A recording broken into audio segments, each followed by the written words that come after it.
Our workers are the backbone of our country. They keep the wheels of our economy turning. We know that our continued economic recovery is dependent on our people. And we are committed to preserving the hard-won rights and liberties of the Jamaican worker, to include proper wages and working conditions. The government is actively pursuing ways to increase workers' benefits. For example, we are examining the feasibility of implementing unemployment insurance in Jamaica to assist workers who become unemployed through no fault of their own. This would temporarily provide workers with partial income relief while they search for new employment. Additionally, unemployment insurance support would facilitate the acquisition of new skills to increase and improve their employability.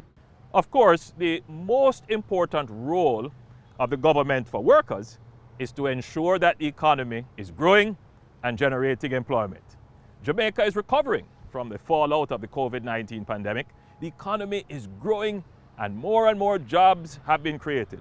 Jamaica's unemployment rate of 6.2% in January 2022 is the lowest ever recorded in Jamaica's history.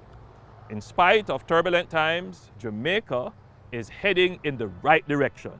This shows the strength of our macroeconomy and the resilience of our labor force. However, this recovery is still a work in progress.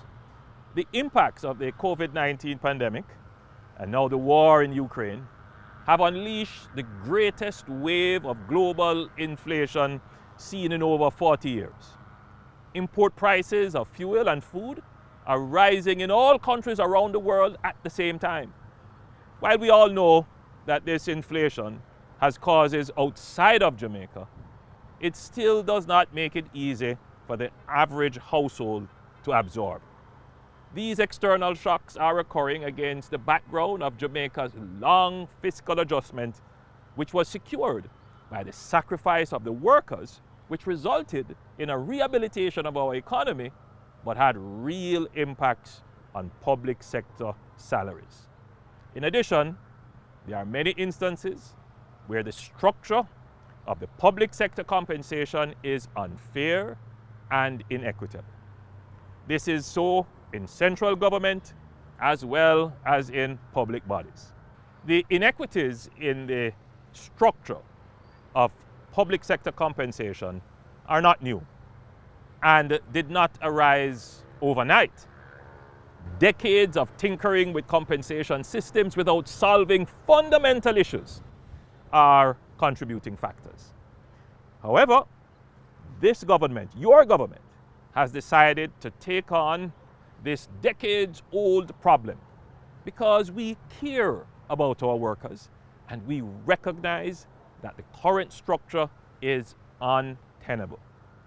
This government, your government, working in partnership with public sector unions, made the decision for us all to engage in the hard work of addressing the structural inequities in public sector compensation through a major public sector compensation restructuring exercise. The restructuring exercise is designed to remove inequities, make compensation simpler and more transparent, while ensuring that Jamaica's finances remain sustainable. We recognize that it will not be an easy process. There is pent-up anger, mistrust from broken promises, and contentious issues to grapple with. However, rest assured, your government is listening. As a nation, our industrial relations has matured significantly since 1938. The government recognizes the significant social and civic capital in our labor movement, and we are confident that together, labor and government can cooperate to usher in the most significant institutional reform of public sector compensation in Jamaica's history, and further, to see to the improvement in standard of living and wages generally in the economy. We recognize too the importance of utilizing the systems and mechanisms in place to resolve industrial disputes, to ensure our economy remains stable, so we can be better equipped to respond to the needs of our valued labor force. We banded together to get through the worst of the pandemic. Let us remain united as we emerge into a period where Jamaica is poised for economic takeoff and success. Jamaica is heading in the right direction. Together, as one family, let us sit down around the negotiation table to see how we can make everyone better off. The theme for this year's Workers' Week is Reposition Jamaica's Labor Market Post-COVID. This captures perfectly the thrust of the government, which is to place greater emphasis on our country's human resources to unlock Jamaica's true potential and to increase opportunities and shared prosperity for all.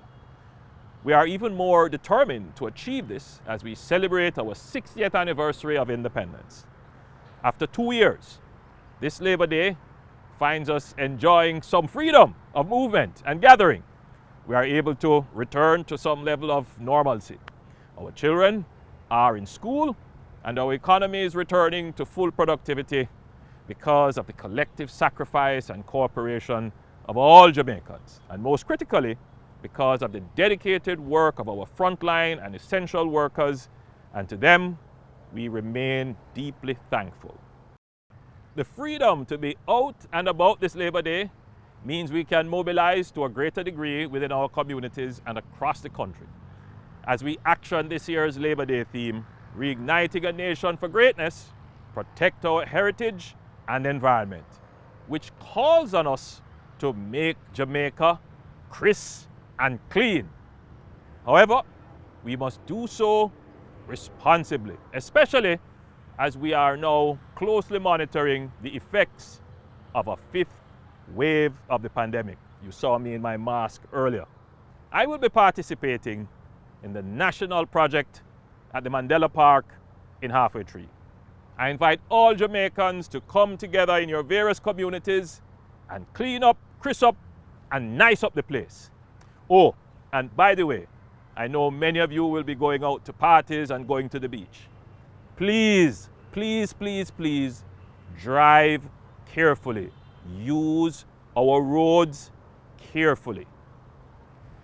As Jamaicans, let us tap into our resilience, creativity, and indomitable spirit, and control what we can in the face of challenges.